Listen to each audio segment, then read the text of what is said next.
Most people think the Honda CBR1400XX Super Blackbird is just a relic, a fast bike from a different era that doesn't fit modern trends. But the more I thought about a possible 2026 revival, the more I realized something interesting.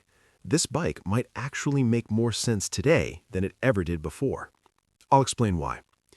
When I picture a 2026 Super Blackbird, I don't imagine Honda chasing crazy horsepower numbers or track day bragging rights. I imagine Honda doing what it quietly does best, building something brutally fast, smooth, and usable without shouting about it. And honestly, that's what a lot of riders are missing right now. I compared the Super Blackbird's legacy to today's hypersport and hyper-naked bikes, and the contrast is sharp. Most modern bikes feel like they're trying to impress you in the first 5 minutes. Loud design, aggressive riding positions, extreme electronics menus. The Blackbird was never about that. It was about speed you discovered gradually, almost accidentally. What surprised me was how rare that mindset has become. If Honda brings back the CBR1400XX in 2026, I think it won't be a Hayabusa killer or a ZX14R rival in the old-school sense. It'll be something more mature, more refined, a bike that doesn't beg you to ride fast, but rewards you when you do. Here's the mistake most people make when talking about this bike. They assume Super Blackbird automatically means outdated, heavy, too big, too old school. But if you strip away nostalgia and look at what Honda could do with modern materials, electronics, and engine tuning, the picture changes fast. Imagine a 1400cc inline-4 tuned for torque, not drama. Smooth power delivery from idle, no sudden punch that throws you off balance, just relentless, effortless acceleration.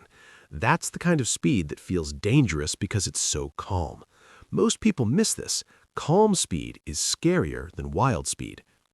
I noticed that riders who actually spend long hours on highways or fast back roads don't complain about top speed anymore. They complain about wind protection, seat comfort, heat management, and throttle smoothness. These are exactly the areas where a modern Blackbird could quietly dominate. Another misconception is that a bike like this wouldn't sell today. I don't buy that. Not everyone wants an adventure bike. Not everyone wants a naked bike with zero wind protection. There's a growing group of riders who want distance, speed, and comfort without pretending they're going off-road. This is where the Super Blackbird fits perfectly. If Honda's smart, they won't overload it with flashy tech just to look modern. I'd expect clean electronics, subtle traction control, a refined ride-by-wire system that feels invisible. Maybe adaptive cruise control, maybe not. Honda tends to be conservative, and that's not a bad thing here. What matters more is balance. I compared it in my head to something like the Kawasaki H2SX. Incredible machine, no doubt, but it feels like a technology showcase. The Blackbird should feel like a tool, something you trust, something you ride for hours without thinking about settings or modes. One thing I really hope Honda doesn't mess up is the riding position. The original Blackbird was sporty but humane. You could lean into the speed without punishing your wrists. A 2026 version should keep that DNA, slightly aggressive but never extreme. Here's a practical takeaway if you're dreaming about this bike. If Honda brings it back, it won't be for riders who want attention at bike meets. It'll be for riders who care more about how a bike feels at 90 miles per hour than how it looks parked. That's a very specific mindset. Another detail most people overlook is sound, not volume, but character.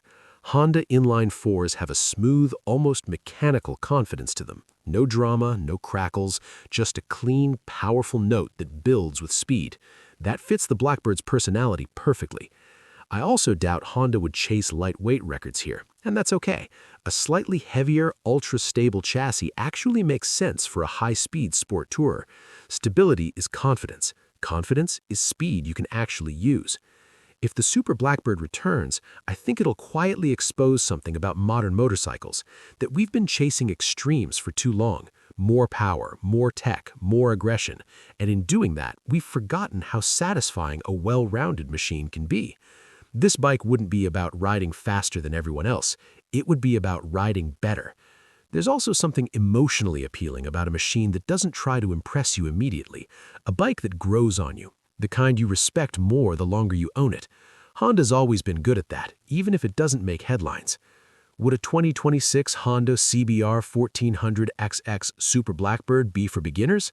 Absolutely not, but it wouldn't be intimidating either. That's a rare balance, and Honda knows how to hit it when it wants to. In the end, I don't want this bike to come back as a marketing statement.